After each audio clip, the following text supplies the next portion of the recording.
أعوذ بالله من الشيطان الرجيم. بسم الله الرحمن الرحيم. ألف لام را. تلك آيات الكتاب المبين. إنا أنزلناه قرآنا عربيا لعلكم تعقلون.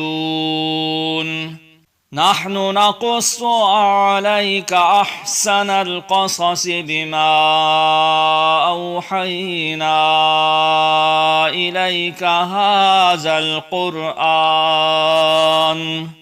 وإن كنت من قبله لمن الغافلين. إذ قال يوسف لأبيه يا أبت إني رأيت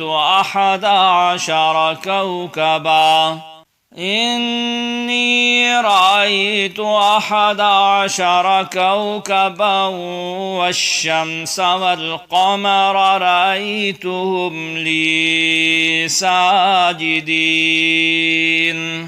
قال يا بني لا تقصص رؤياك على إخوتك فيكيدوا لك كيدا إن الشيطان للإنسان عدو مبين.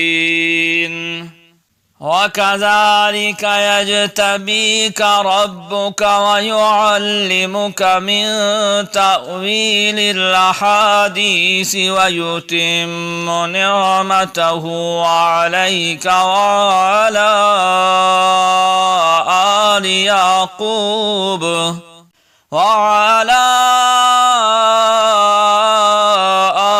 يعقوب كما أتمها على أبويك من قبل إبراهيم وإسحاق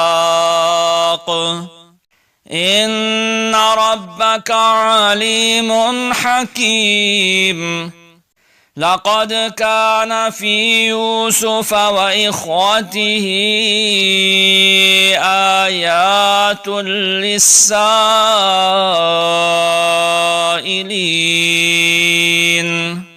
إذ قالوا ليوسف وأخوه أحب إلى أبينا منا ونحن عصبة إن أبانا لفي ضلال مبين. اقتلوا يوسف أو اطرحوه أرضا يخل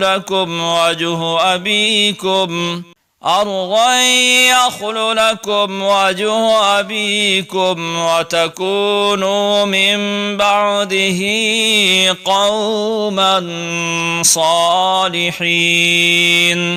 قال قائل منهم لا تقتلوا يوسف وألقوه في غيابة الجب يلتقطه بعض السيارة إن كنتم فاعلين.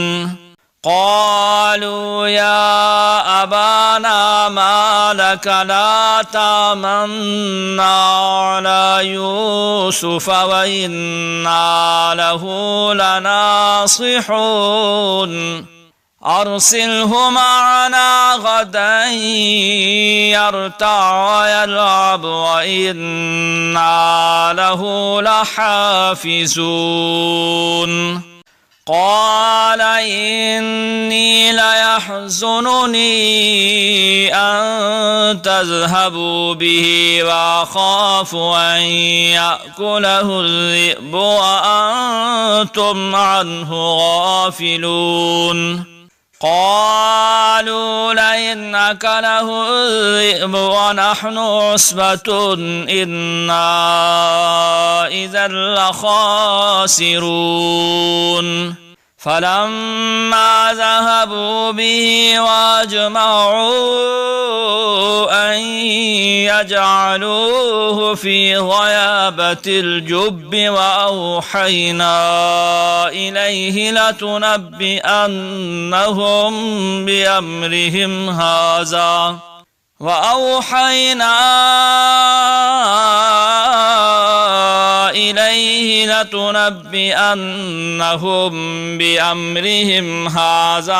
وهم لا يشعرون وجاءوا أباهم عشاء يبكون قالوا يا أبانا إنا ذهبنا نستبق وتركنا يوسف عند متاعنا فأكله الذئب وما أنت بمؤمن لنا ولو كنا صادقين وجاءوا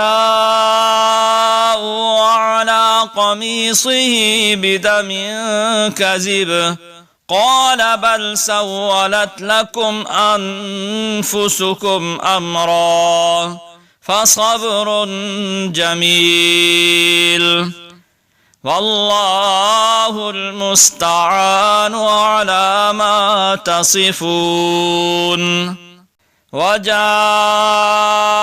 سيارة فأرسلوا واردهم فأدلى دلوه قال يا بشرى هذا غلام وأسروه بضاعة والله عليم بما يعملون وشروه بثمن بخس دراهم معدودة وكانوا فيه من الزاهدين وقال الذي اشتراه من مصر لامرأته أكرمي مثواه عسى أن ينفعنا أو نتخذه ولدا وكذلك مكنا ليوسف في الأرض ولنعلمه من تأويل الأحاديث والله غالب على أمره ولكن أكثر الناس لا يعلمون ولما بلغ أشده آتيناه حكما وعلما وكذلك نجزي المحسنين وراودته التي هو في بيتها عن نفسه وغلقت الأبواب وقالت هيت لك قال معاذ الله إنه ربي أحسن مثواي إنه لا يفلح الظالمون ولقد همت به وهم بها لولا أن رأى برهان ربه كذلك لنصرف عنه السوء والفحشاء إنه من عبادنا المخلصين واستبق الباب وقدت قميصه من دبر وألف يا سيدها لدى الباب. قالت ما جزاء من أراد بأهلك سوءا إلا أن يسجن أو عذاب أليم.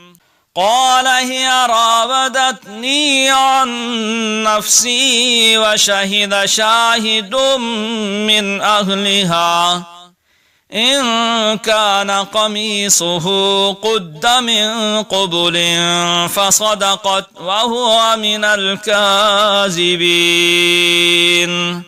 وإن كان قميصه قد من دبر فكذبت وهو من الصادقين. فلما رأى قميصه قد من دبر قال إنه من كيدكن إن كيدكن عظيم. يوسف أعرض عن هذا واستغفري لذنبك إنك كنت من الخاطئين.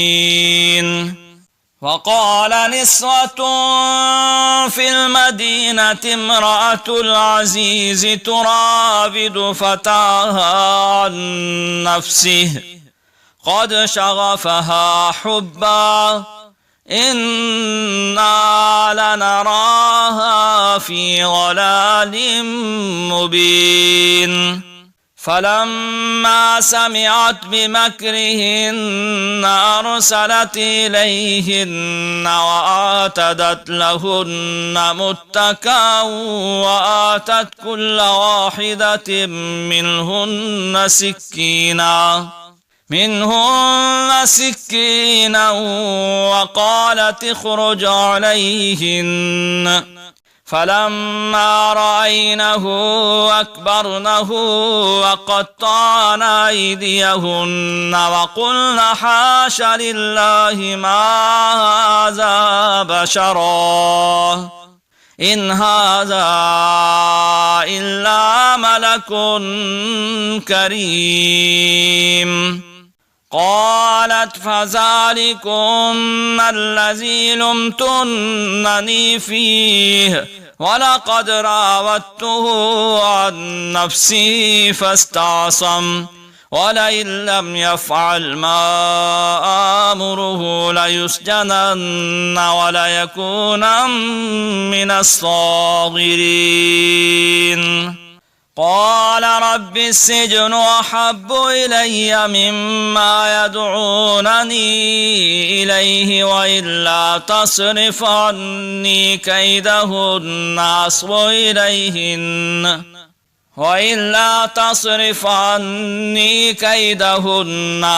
إليهن وأكن من الجاهلين.